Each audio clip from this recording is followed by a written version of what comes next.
Assalamualaikum warahmatullahi wabarakatuh. Kembali lagi bersama saya Ahmad Dipki.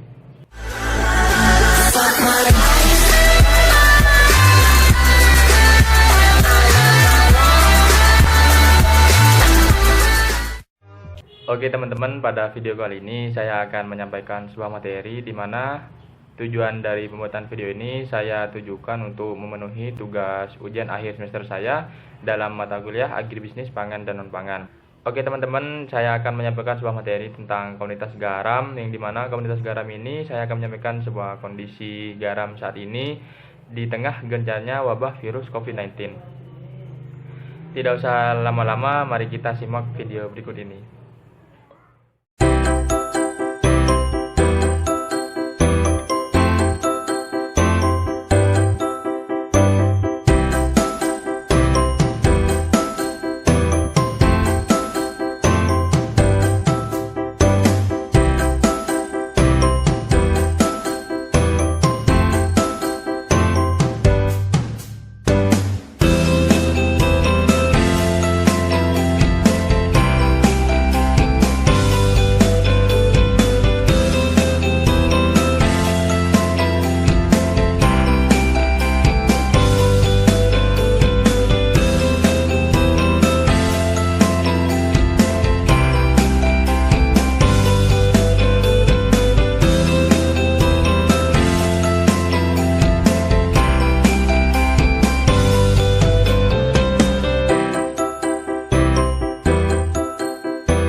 Garam merupakan salah satu komoditas yang paling banyak dicari, bahkan tidak bisa dilepas dari kebutuhan manusia.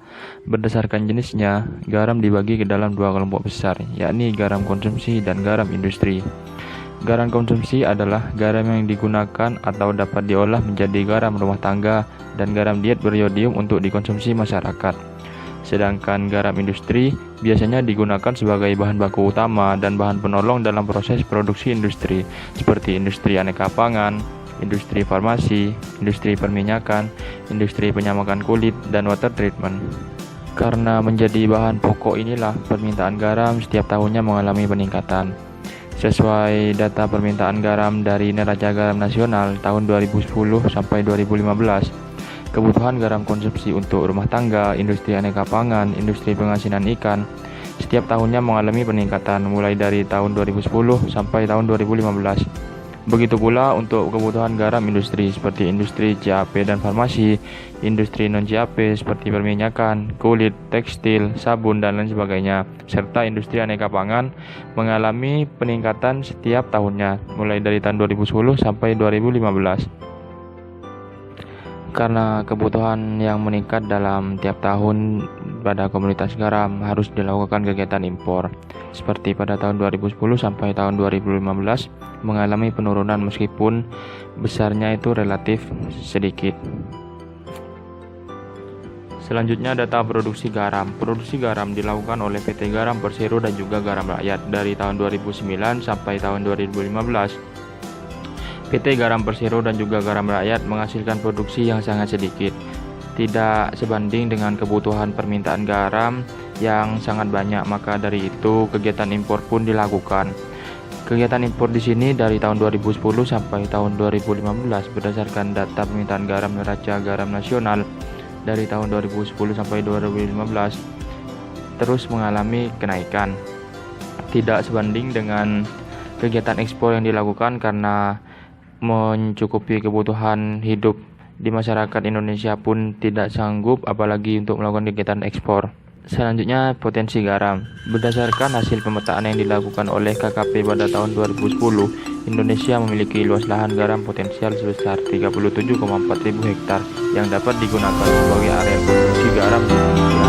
Namun demikian, lahan garam produktif yang digunakan hanya seluas 19,9 ribu hektar di tahun 2010, atau baru sekitar 53,2% dari total lahan potensial yang tersedia. Areal potensi sebagai tempat produksi garam tersebut di beberapa wilayah Indonesia seperti Aceh, Jawa Barat, Jawa Tengah, Jawa Timur, dan Madura, Nusa Tenggara Barat, Nusa Tenggara Timur, Sulawesi Selatan, dan sebagian kecil di wilayah Papua.